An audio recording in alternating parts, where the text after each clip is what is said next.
Gec oyanmaq, məsələn, internet asılılığı olan bir yeniyetmədən misal çəkmək istəyirəm yenə, 11-ci sinif şagirdi.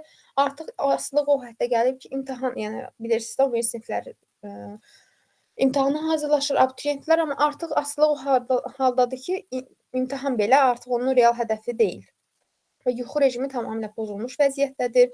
Gecə gec saatlara qədər oyaq qalmaq, səhər gec saatlara qədər yatmaq və bu da təbii ki, fiziki Bir olaraq sual onu soraraq çöküntüyə bilmək aparır. istəyirəm. İnternetə daxil olarkən telefonla və ya kompüterlə ən çox nədən faydalanırıq? Yəni ən çox Kompüter dərsini artıq yazdırıblar və bu uşaq artıq internet dərsi, kompüter dərsini öyrənir. Amma mən özüm öz övladımı 7-ci sinifdən qoydum, öyrəndi. Onun üçün də faydalı oldu. 7-ci, 8-ci sinif daha uyğundur deyərəm. Çünki 9-cu sinifdə PDF falan salmaq, PDF-i çıxartmaq istifadə eləyəcək. Kiməsə xahiş eləməyəcək ki, bunu həll elə, özü həll eləyəcək. Ona görə o davamlı və uşaqların öyrəndikləri onların yadından istək yaratmalıyıq öyrətmək üçün. Çox vaxt mənə sual verilir ki, uşağımız dərsə həvəsli deyil. Dərsə həvəsli deyil.